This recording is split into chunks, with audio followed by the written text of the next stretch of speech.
She's not even wearing a proper dress. This is exactly why we planned it the same day. Nobody was going to show up for that courthouse thing anyway. My sister Vanessa said that standing in my parents' kitchen, adjusting the emerald ring on her finger, while my mother nodded beside her like it was the most reasonable observation anyone had ever made. She said it on a Wednesday evening in late September. I know it was Wednesday because I was on the other side of the kitchen wall, in the hallway, holding a bag of dinner rolls I'd brought over because my mother had asked me to. I'd let myself in through the side door, the one that sticks unless you lift the handle, so it hadn't made a sound. Vanessa didn't know I was there. My mother didn't know I was there. But I heard every word, and I stood perfectly still with those dinner rolls growing warm against my chest, and I did what I have always done in that hallway, in that house, in that family. I listened. I absorbed it. And I said nothing. She was wrong about the dress, by the way. I had a dress. It was ivory, tea-length, with a collar that buttoned at the back. I'd found it at a vintage shop on Newbury Street in Boston, the kind of shop where everything smells like cedar and old silk, and I'd tried it on in a curtained corner while the owner's cat watched me from a stack of hat boxes. The dress fit perfectly. I didn't need alterations. I remember thinking that was the first time something had fit me without needing to be adjusted. But I'm getting ahead of myself. My name is Claire Alderman. I'm 34 years old. I'm a structural engineer for the Massachusetts Department of Transportation, and for the last 11 years, I've been the person my family calls when something breaks, when something needs paying, when someone needs a ride to Logan Airport at 4 in the morning. I am also the person they forget to call when something good happens. This is the story of my wedding day, the day my entire family chose not to attend, and what happened 3 weeks later when my father finally opened the message I left him. But more than that, this is the story of how I stopped standing in hallways. I should tell you about the family so you understand the architecture of it. Architecture matters to me. I spend my days calculating load-bearing capacity, figuring out which beams hold the weight and which ones are decorative. Families have the same structure, and in ours, the weight distribution was never even. My father is Richard Alderman, 61, retired from the Quincy Fire Department after 30 years. He is a man who communicates through silence and expects you to read the silence correctly every time. When he's proud of you, he says nothing and nods once. When he's disappointed, he says nothing and leaves the room. The difference between the two is a matter of millimeters in his expression, and I spent my entire childhood learning to measure those millimeters. My mother is Diane. She is the kind of woman who keeps a beautiful home and believes that keeping a beautiful home is a form of love, which it is, until it becomes the only form. She favors Vanessa. I say this without bitterness now, though it took me a very long time to be able to say it at all. It is simply a fact, like gravity or the tensile strength of steel. Some things just pull harder in one direction. Vanessa is 2 years younger than me. She is beautiful in the way that people comment on immediately and repeatedly, which means she grew up understanding that her appearance was a currency, and she spent it freely. She is not stupid. I want to be clear about that. Stupid people don't orchestrate what she orchestrated. She knew exactly what she was doing when she announced her engagement party for October 12th. Because October 12th was my wedding day. She had known that for 5 months. I'd told the family in May. Sat them all down in the living room of my parents' house in Weymouth, south of Boston, the house with the blue shutters on Avalon Road that my father has repainted every 4 years since 1989. I told them I was marrying Thomas Keene. Tom, a quiet man who teaches high school physics in Braintree, a man who builds birdhouses on weekends, not because he especially loves birds, but because he likes measuring things and making them level. We understood each other, Tom and me. We were both people who found peace in precision. My mother's first question was whether we'd set a date. I said October 12th. She wrote it on the calendar on the refrigerator, the one with the pictures of lighthouses on it. I watched her write it. Blue pen, block letters. Claire's wedding. She put a small star next to it. I remember the star because it was one of the few times my mother had marked something of mine with any decoration at all.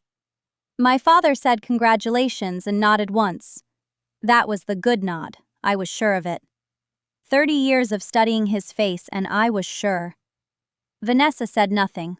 She smiled with her mouth closed and looked at her phone. I didn't think anything of it then. I should have. The phone was already in her hand, and I believe now that the planning began in that moment, on that couch, before I'd even finished describing the ceremony. We'd planned it small.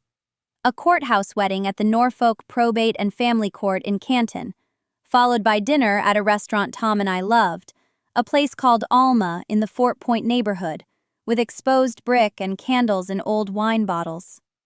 22 guests. My family, Tom's parents and brother, a few close friends. I'd made the reservations myself, called the restaurant 4 times to confirm the menu, chosen a cake from a bakery in Brookline that made this extraordinary lemon cake with rosemary buttercream. I'd planned every detail because details are what I do, and because I wanted one day, just one, where everything was measured and level and exactly right. In July, Vanessa started dating Marcus Webb, a real estate developer from the South Shore who drove a white Range Rover and spoke almost exclusively about square footage. By August, they were inseparable. By September 15th, they were engaged. A 4-carat ring. She showed it to everyone at Sunday dinner. My mother cried. My father did the nod. And I said congratulations because that is what you say, and because I meant it, genuinely, the way you can mean something and still feel the floor shifting slightly under your feet. It was September 22nd when Vanessa told the family she wanted an engagement party, a big one, at the Harbor Room in Hingham overlooking the water, with a live band and a caterer from the North End. My mother said they should pick a date quickly before the venue booked up. Vanessa pulled out her phone, scrolled for a moment, and said October 12th. I was sitting right there. I watched my mother's face. I watched for the flinch, the pause, the moment of recognition. October 12th, the calendar. The blue pen, the star. My mother looked at the lighthouse calendar on the refrigerator. I could see her eyes move to the square for October 12th. I saw her read her own handwriting. And then she looked back at Vanessa and said, "That could work." My name is Claire Tierney. I'm 34 years old, and I work as a structural engineer for the Massachusetts Department of Transportation, specializing in bridge inspection and load assessment across the South Shore. I've spent the last 9 years crawling underneath overpasses in harnesses, writing reports that nobody reads until something cracks, and standing in rooms full of men who talk over me until I put the numbers on the whiteboard and the room goes quiet. I'm 5'3". I weigh 128 pounds.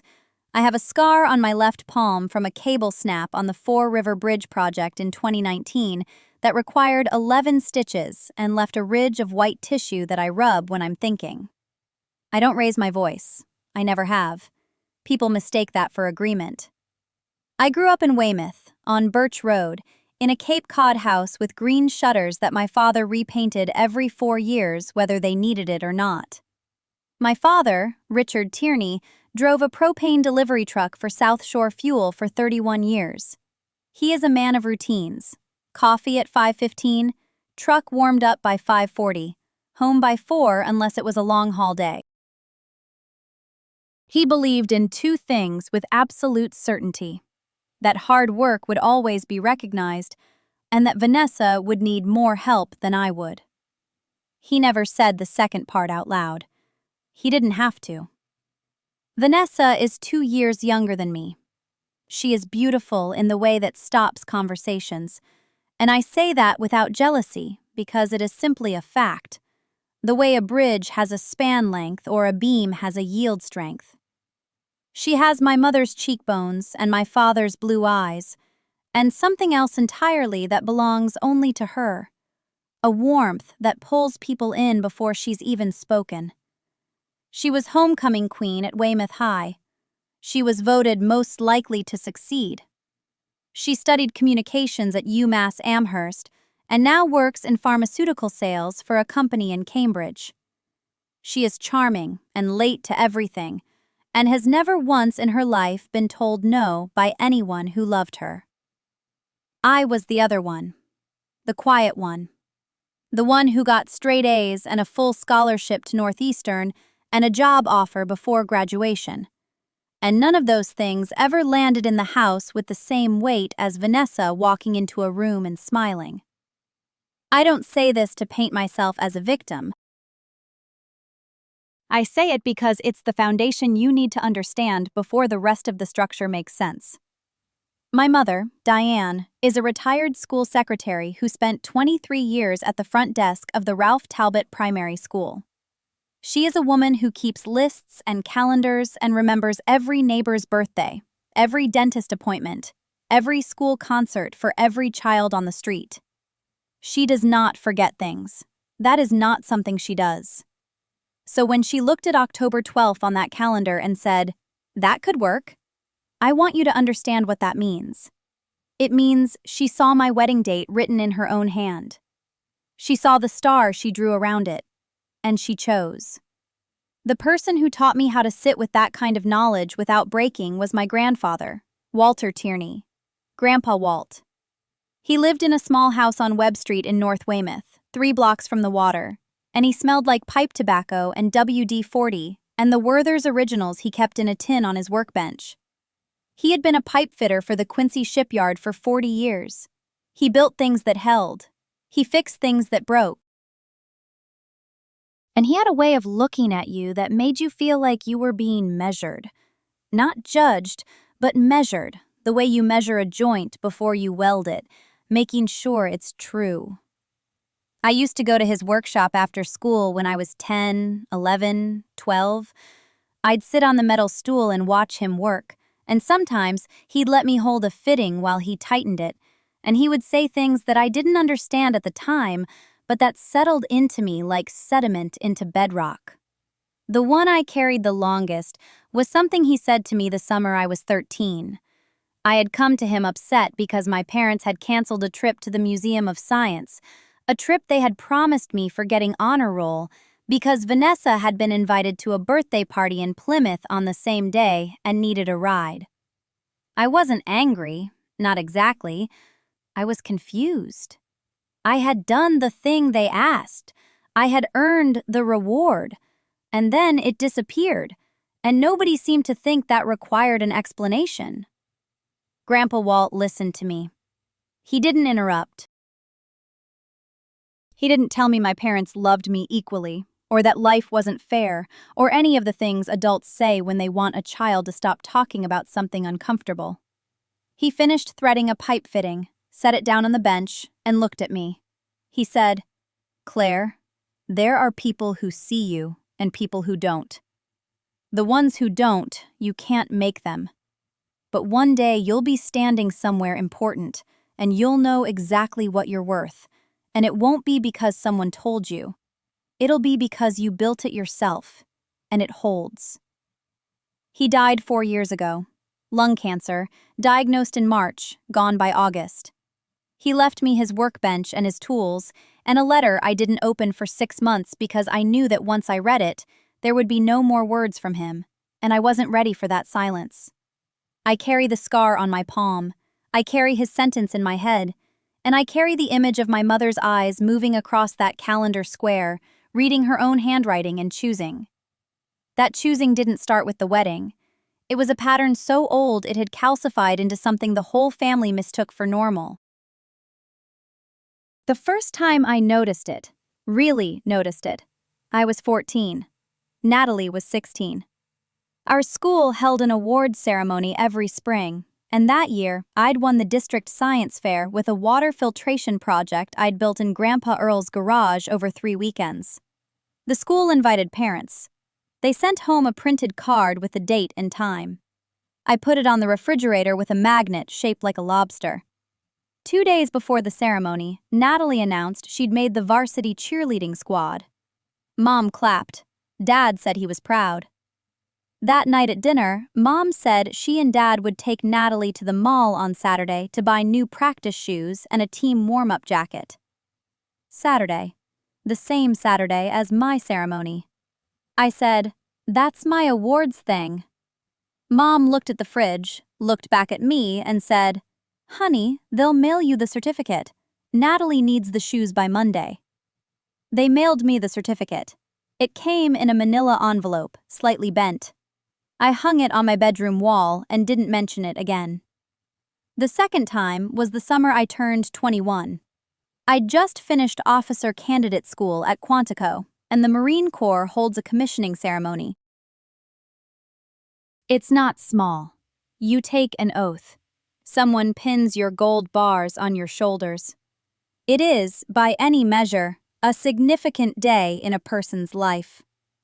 I called home 3 weeks in advance. Mom said they'd be there. Dad said he'd drive. I booked them a hotel room near base, paid for it myself because I knew money was tight after Dad's hours got cut at the plant. 4 days before commissioning, Natalie called home crying. Her boyfriend, the second or third one that year, had broken up with her. She was in her apartment in Bangor, alone, devastated. Mom called me that evening. Her voice had that particular softness she used when she was about to deliver news she knew was unfair but had already decided on. She said, "Claire Bear, Natalie's in a really bad place. Dad and I are going to drive up and spend the weekend with her. You understand?" It wasn't a question. It was a statement dressed as a question, so she wouldn't have to feel the weight of it. My platoon commander, Lieutenant Colonel Diane Rourke, pinned my bars. She shook my hand afterward and said, "Who's in the audience for you?" I said, "No one." She looked at me a beat too long, and then nodded once, and we never spoke about it again. I have exactly one photo from that day. A fellow candidate took it on a disposable camera. I'm standing alone in my dress blues, squinting slightly against the Virginia sun. And if you look closely, you can see the hotel key card still in my left hand because I'd been planning to hand it to my parents when they arrived. The third time was Thanksgiving, 4 years later. I was 25, stationed at Camp Lejeune, and I'd been deployed to Helmand Province and back. I had 30 days of leave, and I came home to Millinocket. Natalie was there too, freshly engaged to a man named Greg whom she'd known for 5 months. The whole visit orbited around Natalie's ring, Natalie's wedding plans, Natalie's future house. At Thanksgiving dinner, Uncle Phil asked me about Afghanistan. I started to say something about the village near FOB Edinburgh, where we'd helped rebuild a school, and Natalie cut in. She said, "Oh my God, can we not do war stories at the table? Greg's sensitive to that stuff." Greg, who was eating his third helping of stuffing, did not look remotely sensitive to anything. But Mom said, "She's right, Claire. Let's keep it light." I closed my mouth. I ate my turkey. Later that night, I went outside and sat on Grandpa Earl's workbench in the cold garage and ran my thumb across the scar on my palm and breathed until the tightness in my chest loosened enough to let me sleep. The fourth time was the one that should have broken me, and nearly did. I was 27. I'd been promoted to captain ahead of the normal timeline, and I'd been selected for a position with the Judge Advocate General's Corps, which meant the Marine Corps was going to send me to law school. Full ride. Georgetown. It was the kind of opportunity that changes a life's entire trajectory, and I was the first person from Millinocket to receive it in anyone's memory. I called home to tell them. Dad answered. I explained what it meant. He said, "That's great, Claire." Then I heard Mom in the background say, "Ask her if she's coming to Natalie's baby shower." Dad relayed the question. The conversation moved on. Georgetown was never mentioned again. Not that call, not the next one, not at Christmas. At the baby shower, which I attended in uniform because I'd flown straight from a briefing at the Pentagon, Natalie opened her gifts while everyone watched. Mom had organized the whole thing, handmade decorations, a cake from the Good Bakery in Bangor, personalized napkins. When I handed Natalie my gift, a handmade quilt I'd commissioned from a woman in Jacksonville whose work I admired, Natalie glanced at it, said, "Oh, cute," set it aside, and reached for the next box. Mom never asked me about law school. Not once. Not how the classes were, not what I was studying, not whether I was happy. What she asked, every single phone call, was whether I was seeing anyone, because Natalie was married now, and it would be nice if I settled down too. I want to be clear about something.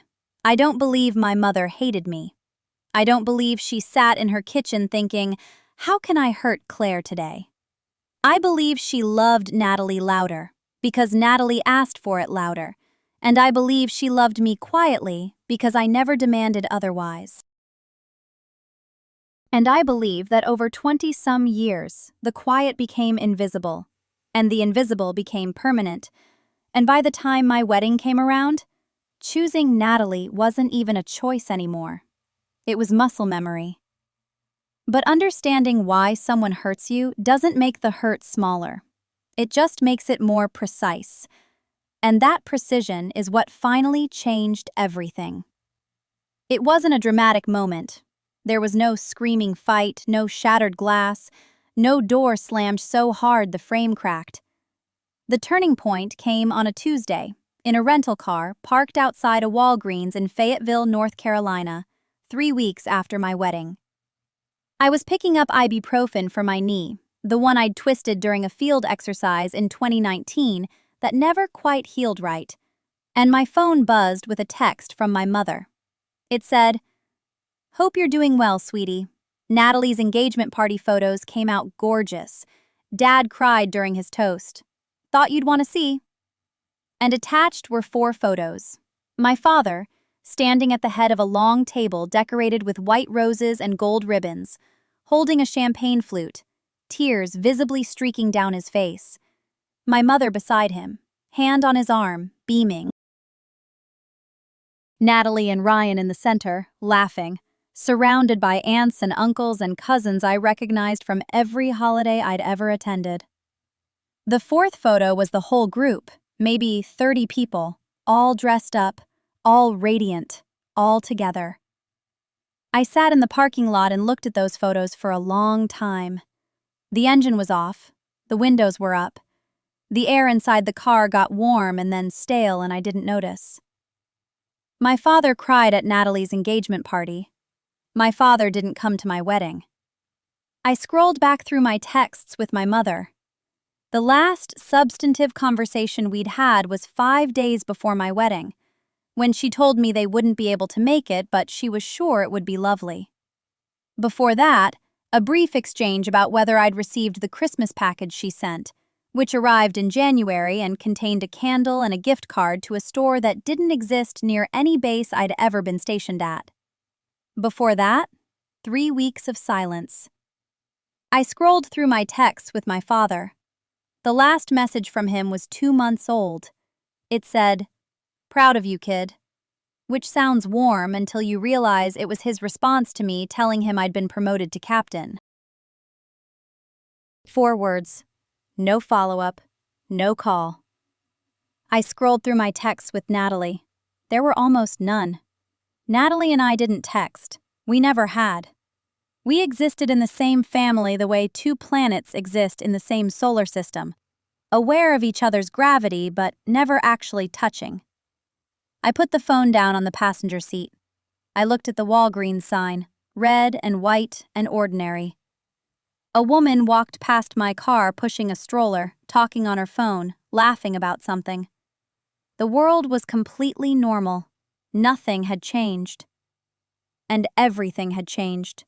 Because sitting in that warm, still car, I realized something I had been circling for years without ever landing on. I was not going to get what I needed from these people. Not ever. Not because they were cruel, but because they genuinely could not see me. I had spent my entire life trying to be easy enough, successful enough, quiet enough, that eventually the effort itself would be noticed. that someone would turn to me and say, "You've been carrying so much and we never acknowledged it." But that moment was never coming. My mother sent those engagement party photos not to hurt me. She sent them because it did not occur to her, not for 1 second, that seeing her family celebrate Natalie 3 weeks after skipping my wedding would feel like a knife between my ribs. It simply was not on her radar. I was not on her radar. And right there, engine off, knee aching, ibuprofen still unbought, I stopped waiting. I want to be careful about how I describe this, because it wasn't anger. I had been angry before, many times. Small, private angers that I swallowed and filed away and used as fuel for the next run, the next deployment, the next exam. This was different. This was clarity. The kind of clarity that doesn't burn, it just settles, cold and total, like snow covering a field overnight. And in the morning, the landscape is the same, but every single thing looks different. Colonel Masters, my mentor, the woman who had shaped more of my adult life than anyone in my family ever had, once told me something during my second deployment. We were sitting on cargo crates outside a temporary command post in a place I still can't name, and she was drinking terrible coffee from a paper cup, and she said, "Claire, the hardest decision you'll ever make isn't whether to fight. It's whether to stop fighting something that was never going to surrender. That's not quitting. That's strategy." At the time, I thought she was talking about a logistics problem we'd been struggling with for weeks. Now, in that parking lot, I understood she'd been talking about everything. I didn't cry. Not then. I went inside, bought the ibuprofen, bought a bottle of water, came back to the car, and sat for another 10 minutes. Then I picked up my phone and did something I had never done before.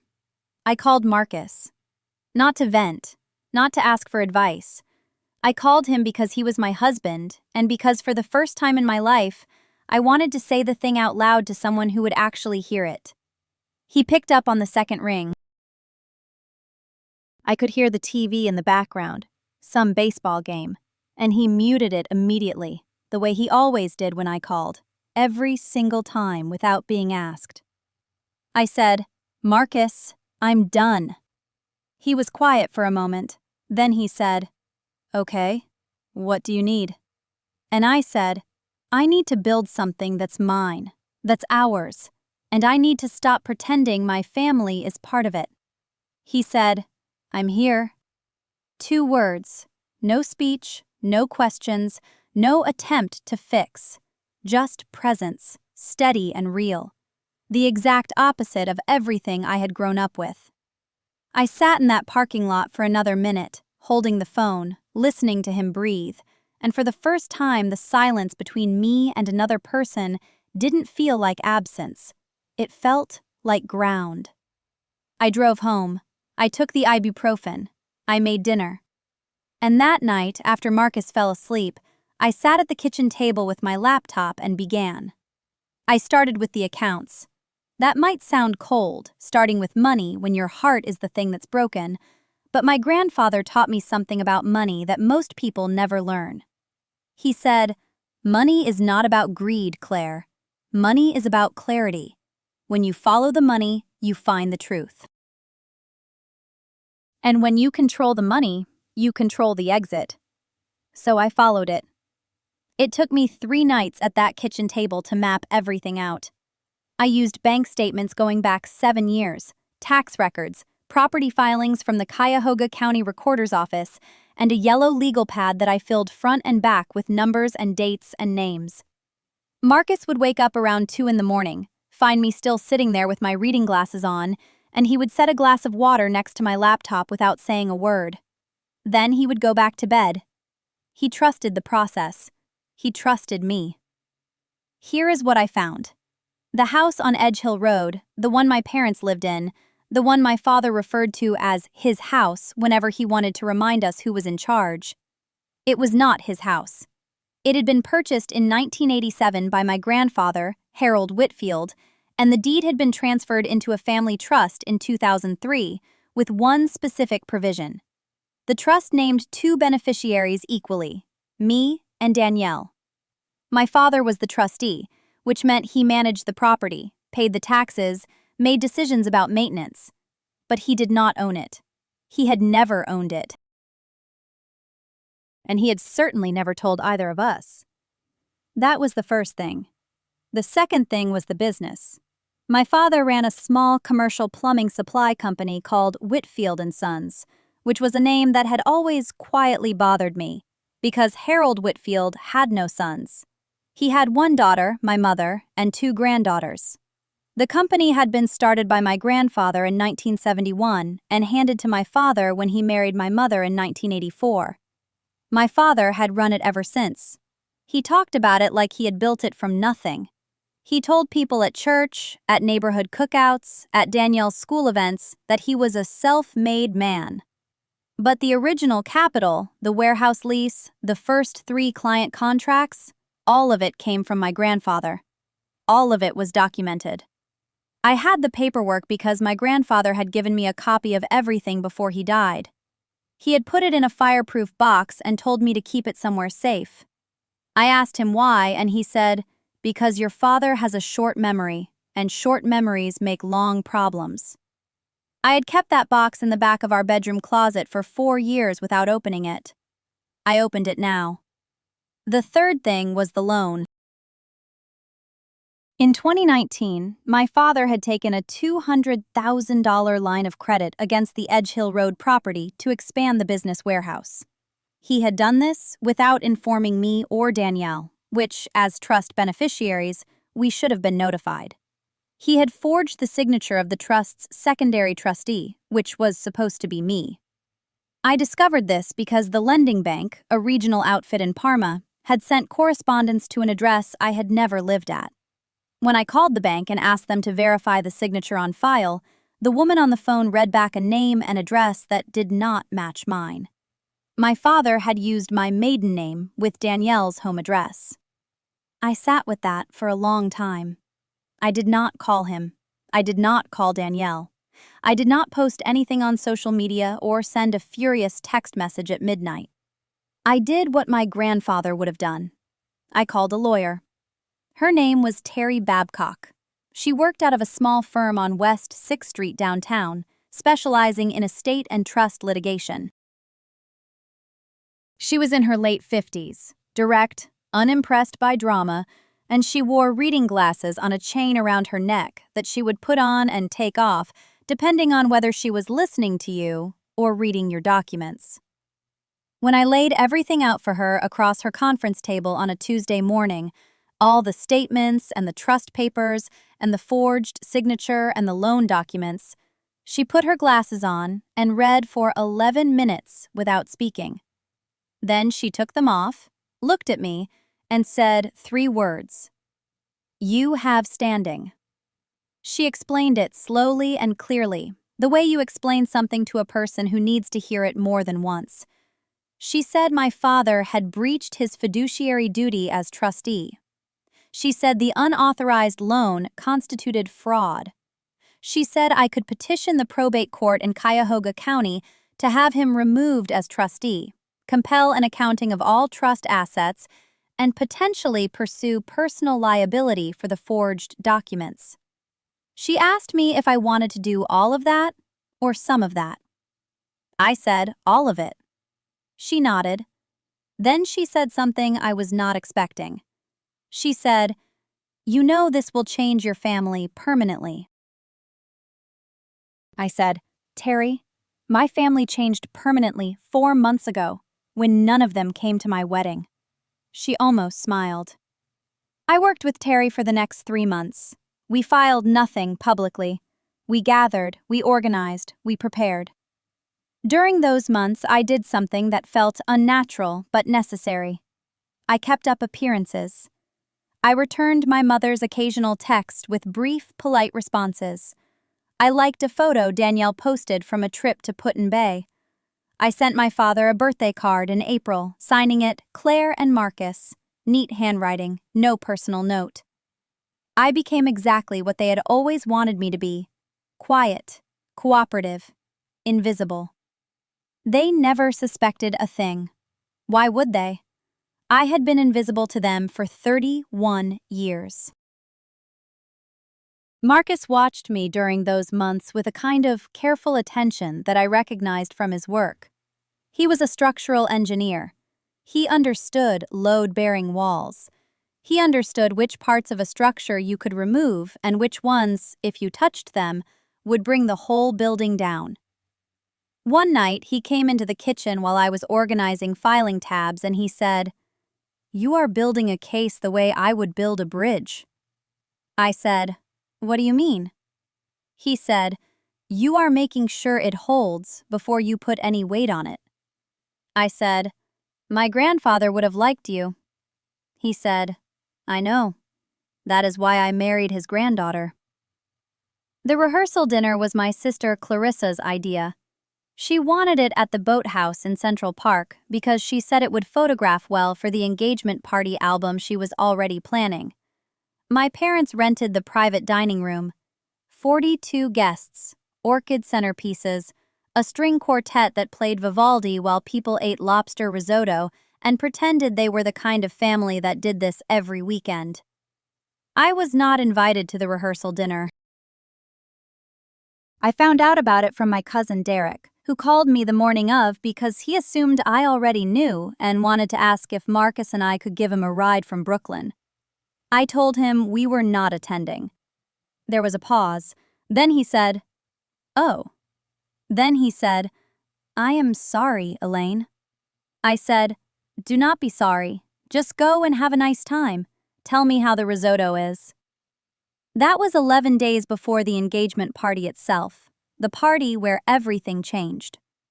Clarissa's engagement to Trent Holloway was, in my father's words, the merger this family has been waiting for. Trent's family owned a chain of orthopedic clinics across Connecticut and Westchester County. My father, Richard Caldwell, had spent his career in medical device sales.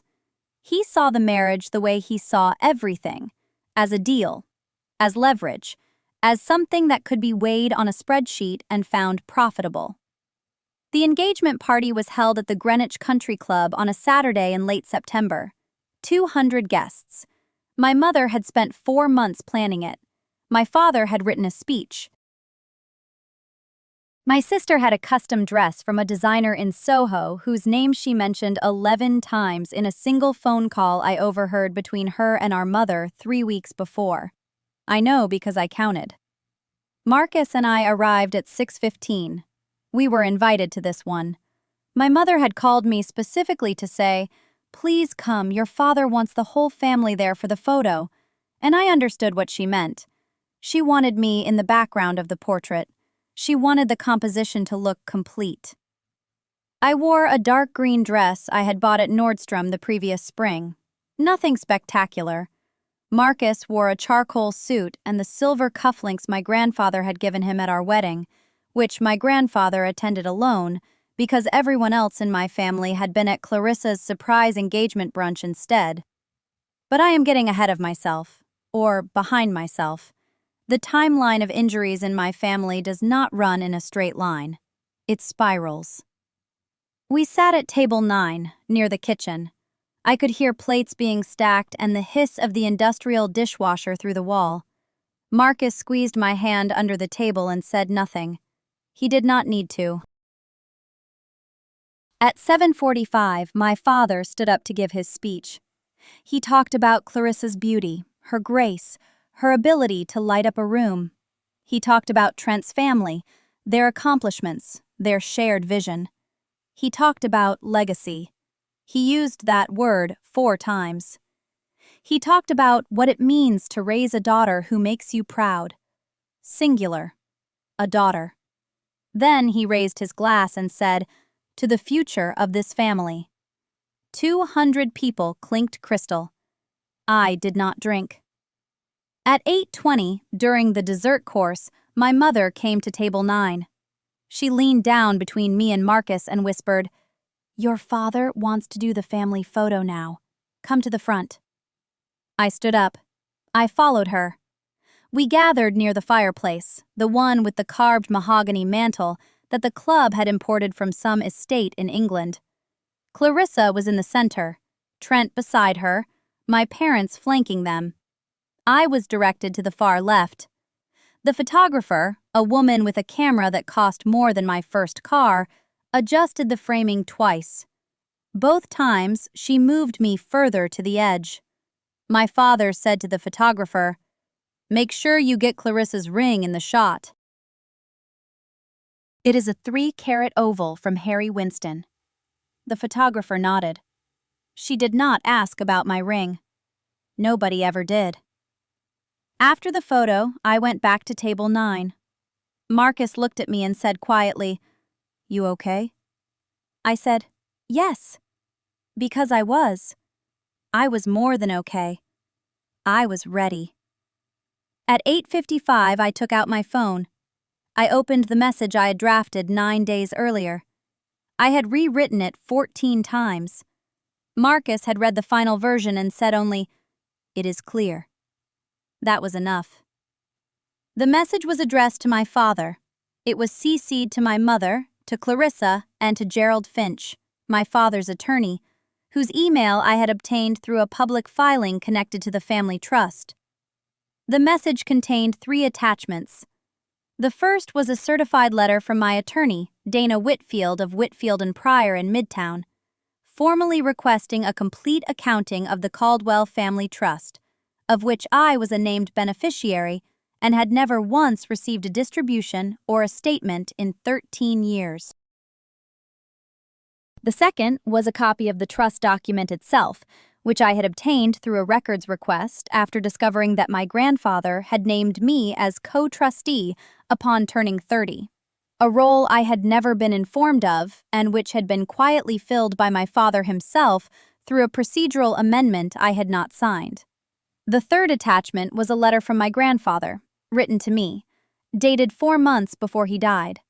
It had been in a safe deposit box at Chase on East 53rd Street, a box registered in both our names, which I accessed for the first time in August after finding the key taped inside the cover of the copy of East of Eden he left me. I pressed send at 8:57. At 9:03, my father's phone buzzed in his breast pocket. He was standing near the bar with Trent's father, laughing about something. He pulled the phone out casually. He read the notification. I watched his face from 40 feet away across a room full of orchids and crystal and people who thought they knew my family. He did not move for 11 seconds. I counted. Then the color left his face. It started at his forehead and moved down like someone had pulled a plug. His lips pressed together so tightly they disappeared. He looked up from the phone and scanned the room, and his eyes found mine. And for the first time in my life, my father looked at me and saw me. Not the quiet one, not the background. Me. I did not look away. I did not smile. I did not flinch. Marcus put his hand on the small of my back, not pushing, just there. My father excused himself from Trent's father. He walked toward the hallway that led to the restrooms. My mother noticed. She followed. I saw her touch his elbow. I saw him show her the phone screen. I saw her hand go to her mouth. Clarissa was on the dance floor with 2 of her college friends. She did not notice. She would not find out until the next morning, when my mother called her at 7 a.m., and Clarissa called me at 7:18, screaming. But that night, at the Greenwich Country Club, surrounded by 200 people celebrating the future of the Caldwell family, my father stood in a hallway with his back against the wall and read a letter from his dead father that said, in my grandfather's steady handwriting, "Elaine is the spine of this family, and you have spent your life pretending she is not there. Do not make me ashamed of the name I gave you." I know what the letter said because I had read it in August, sitting on the floor of the Chase Bank vault room, with my hand shaking so badly I could barely hold the paper. My hands were not shaking now. The morning after the engagement party, my phone rang 11 times before 9 o'clock. I let every call go to voicemail. I was sitting on the back porch of the Westport house, my grandfather's house, my house now, drinking coffee from the blue ceramic mug he had used every morning for 30 years. The November air was sharp and clean, and I could see the water through the bare trees. I had slept 7 hours straight for the first time in months. My mother called first at 6:52, then again at 6:58, then Clarissa at 7:18, which I already mentioned, then my father at 7:41, 7:49, 8:03, and 8:20. Then Rebecca called at 8:39, which surprised me because Rebecca never called anyone before noon on a Sunday. Then my mother again at 8:51. Then a number I did not recognize at 9:12, which turned out to be Clarissa's fiancé, Derek, calling from his own phone because Clarissa had thrown hers against a wall and cracked the screen. I listened to exactly one voicemail. It was my father's, the one from 8:20. His voice was different than I had ever heard it. Not angry, not commanding. Thin. He said, "Elaine, I need to talk to you. Please call me back." There was a pause, and then he said, "I read the letter." I put the phone down and finished my coffee. The next 3 weeks unfolded exactly the way Margaret Young had told me they would when I sat in her office in September and walked through the scenarios. She had said the family would split into factions, and she was right. My mother called me every day, sometimes twice, cycling between guilt and fury with a precision that was almost impressive. One day she would say that I had humiliated the family by taking the estate to probate behind their backs. The next she would say she understood why I had done it, that she had always known my father favored Clarissa, that she was sorry. The day after that she would say I was selfish and that my grandfather would be ashamed. That one almost worked. Almost. My father did not call again after that first morning. Instead, he sent a letter. An actual letter, handwritten on his personal stationery, mailed from Greenwich to Westport, which is 23 miles. He wrote 3 pages. I will not repeat all of it, but I will tell you the line that mattered. He wrote, "I did not skip your wedding because I thought Clarissa's engagement was more important. I skipped it because I did not think you would care. You never seemed to need us the way she did."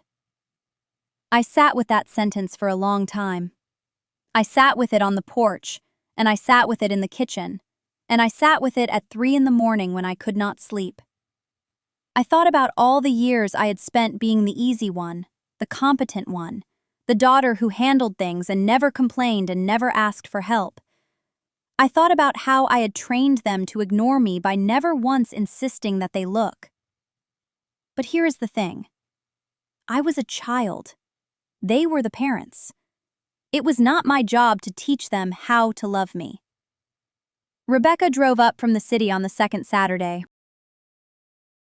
She brought bagels from Russ and Daughters and a bottle of wine, and she sat across from me at the kitchen table and said, "I need to tell you something, and you are not going to like it." She told me that Clarissa had hired a lawyer to contest the estate transfer, not a probate attorney, a litigator. A partner at Sullivan and Cromwell named David Chen, who specialized in undue influence claims. Clarissa was arguing that I had manipulated our grandfather in his final months, that I had isolated him from the rest of the family, that the trust amendment was the product of coercion. I was not surprised. Margaret had predicted this too. She had also told me it would fail, and she had told me why. Because my grandfather had amended the trust in 2019, 4 years before he died, when he was sharp and healthy and still driving himself to the bank every Thursday morning. Because 3 separate witnesses had signed the documents. Because his own attorney, a man named Philip Rourke, who had represented him for 41 years, had written a memo at the time stating that Edward Caldwell was of sound mind and acting freely, and that the changes reflected his long-standing wishes. Clarissa's case lasted 6 weeks.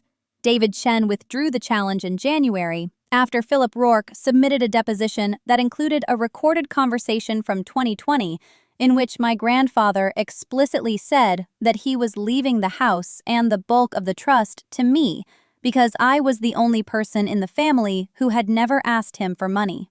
The recording was from a lunch they had at the Doral Arrowwood in Rye. My grandfather had not known he was being recorded. Philip had done it as a precaution, because he had anticipated exactly this. The financial outcome was this. The Westport house, appraised at $2.1 million. The trust, which held another $3.4 million in diversified holdings. My grandfather's personal accounts, which totaled roughly $800,000. In total, just over $6 million, which was more money than I had ever imagined having, and also exactly the amount that my father had expected to inherit himself. Clarissa received $150,000, which my grandfather had designated as a specific bequest with a note that said, "For Clarissa, who I love, though she has never once visited me without asking for something first." My father received nothing. The trust document addressed him directly in a paragraph that I have read so many times I can recite it from memory. It said, "Richard, you are my son, and I love you without condition. But you taught your older daughter that she was invisible, and your younger daughter that she was the sun. Both lessons were cruel. I am giving what I built to the one who learned to build on her own." My mother called me the day Clarissa's challenge was withdrawn. She was calm, which scared me more than the yelling. She said, "Your father has not eaten a full meal in 2 weeks." She said, "He sits in his study and reads that letter over and over." She said, "You have broken him, Elaine." I said, "He was already broken, Mom. He just never let you see the cracks." There was a long silence, and then she said something I will carry with me for the rest of my life. She said, "I know. I have known for years. I just thought if I pretended hard enough it would stop being true." That was the first honest thing my mother had said to me in maybe 20 years. That sentence sat in my chest like a stone dropped into still water. I have known for years. My mother, who spent 3 decades arranging tablecloths and adjusting silverware and making sure the Christmas photo showed a family that looked like it loved each other evenly, had known. She had known that the scales were wrong. She had known that I carried weight Clarissa never touched. And she had chosen the pretending anyway, because pretending was easier than rebuilding, and rebuilding meant admitting the foundation was rotten, and admitting meant she had been complicit, and complicit meant she had failed her firstborn daughter in the quietest, most unforgivable way a mother can fail. By watching. By knowing. By pouring another glass of wine and saying nothing. I did not yell at her. I wanted to. God, I wanted to. I wanted to say, "Where were you when I was 14 and Dad forgot to come to my science fair because Clarissa had a dance recital the same night? Where were you when I graduated summa cum laude and he spent the entire dinner talking about Clarissa's new apartment? Where were you when I deployed to Kandahar and the only letter I got from home in 4 months was from Grandpa Amos because you and Dad were too busy helping Clarissa plan her first wedding, the one that lasted 11 months. I wanted to say all of that and more. But I had already said it, in ways that mattered, in documents and legal filings, and a letter that made my father stop eating. So instead, I said something Grandpa Amos used to say when the conversation had gone past the point of usefulness. I said, "Well, Mom, now you know, and I know, and nobody has to pretend anymore." She cried then. Not the decorative crying she did at weddings and funerals, dabbing her eyes with a folded tissue. This was ugly crying. Raw. The kind that makes your breathing irregular and your words come out in fragments. She said she was sorry. She said it 4 times. She said she should have stood up for me. She said she let your father decide who mattered, and I went along with it because going along was all I knew how to do. I believed her. That is the part that surprised me. I expected to feel nothing, the way I had felt nothing at the courthouse, the way I had felt nothing when Clarissa's lawyer withdrew the challenge.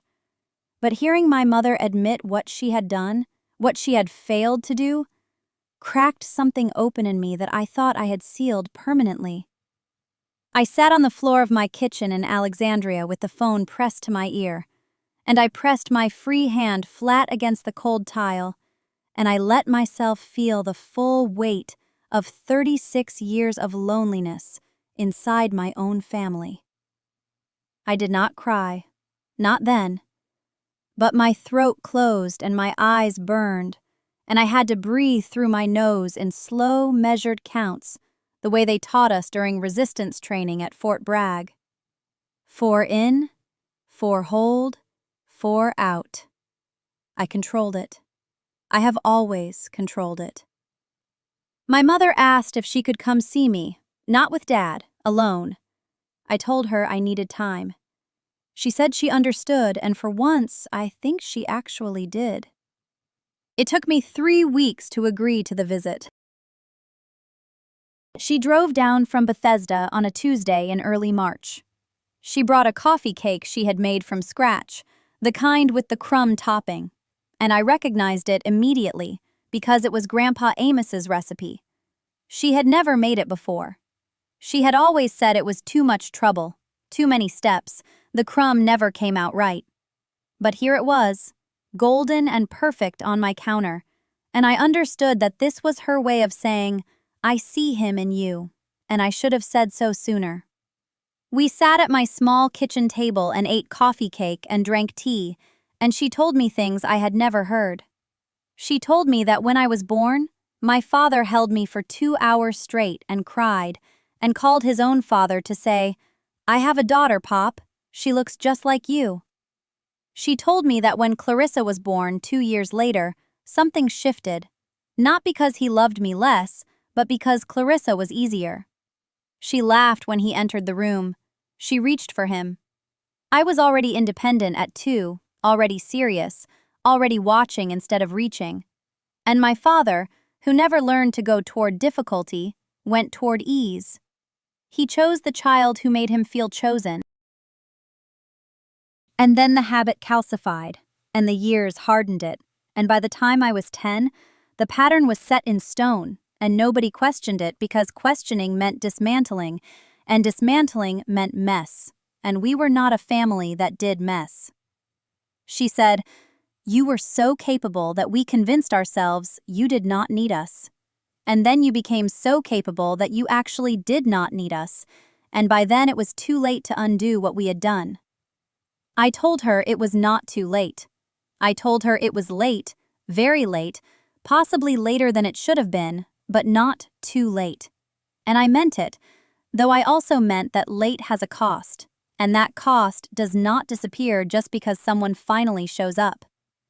She asked about Dad, whether I would see him. I said, not yet. She nodded. She did not push. That was new too.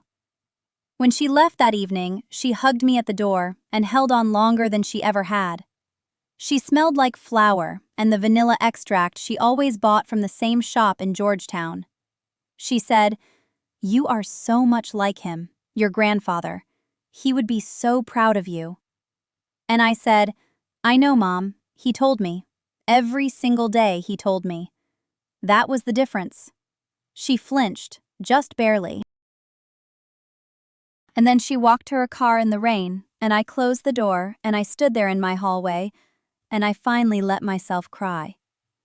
Not for long, maybe 4 minutes, but completely, with my back against the door and my hands over my face, and every sound coming from somewhere deeper than my chest.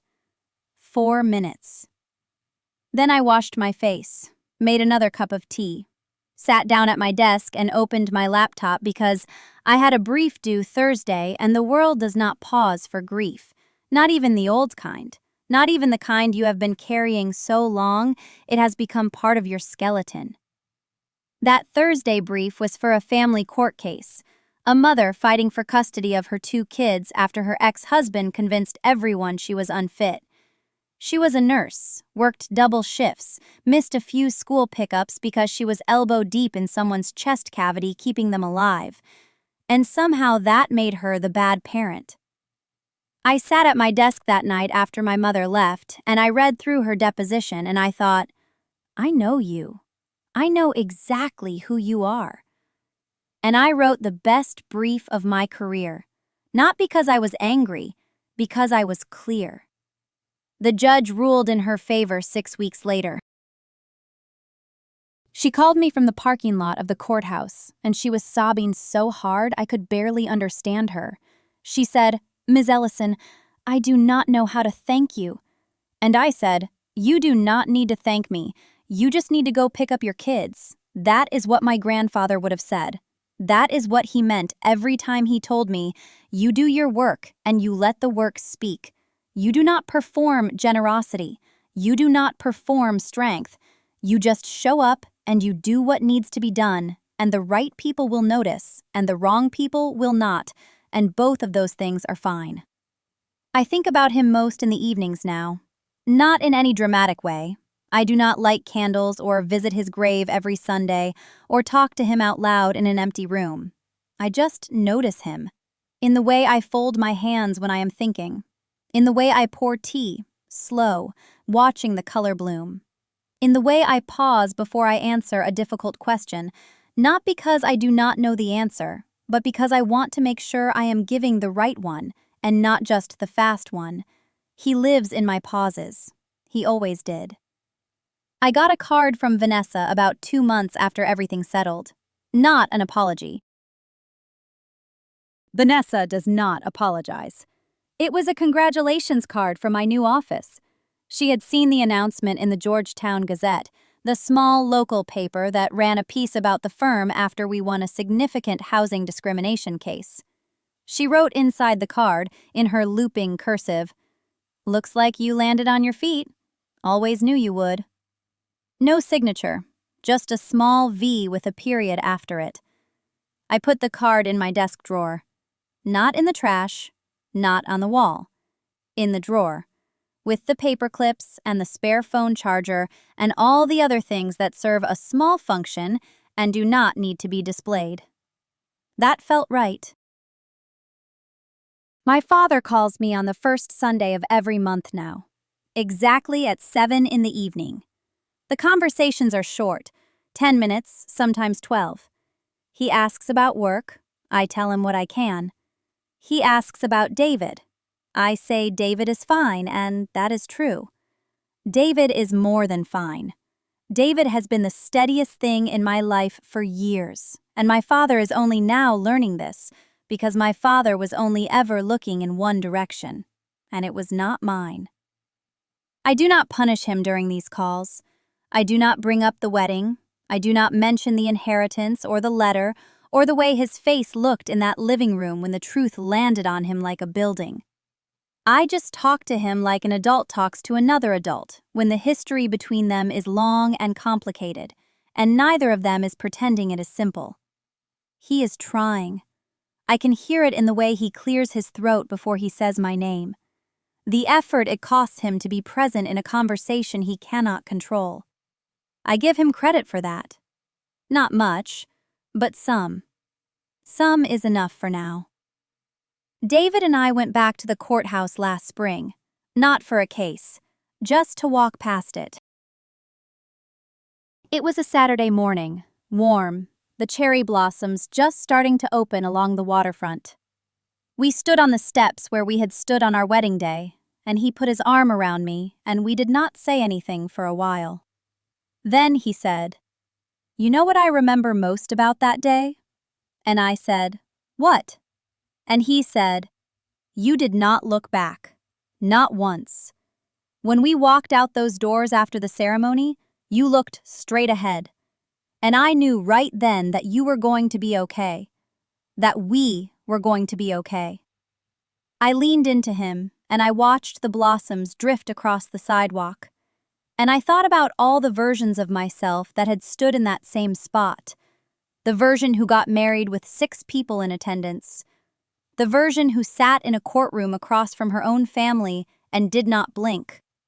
The version who closed a door on her mother and cried for exactly 4 minutes and then washed her face and went back to work. They are all me, every single one.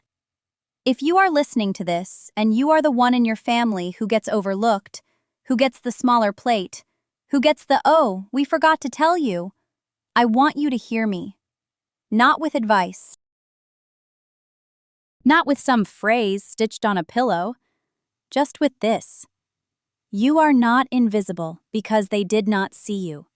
You are not small because they made you stand in the back. You are exactly the size you have always been. And one day, you will stand in a room, and the room will know it. You do not have to burn anything down. You just have to stop shrinking. My grandfather said it better than I ever could. He said it in a wood shop in Annapolis with sawdust on his shoes and a pencil behind his ear, and his hands steady on a piece of walnut he was shaping into something that would last. He said, "Build something they cannot ignore. Then do not wait for them to admire it. Just build the next one." So that is what I do. Every single day. I build the next one.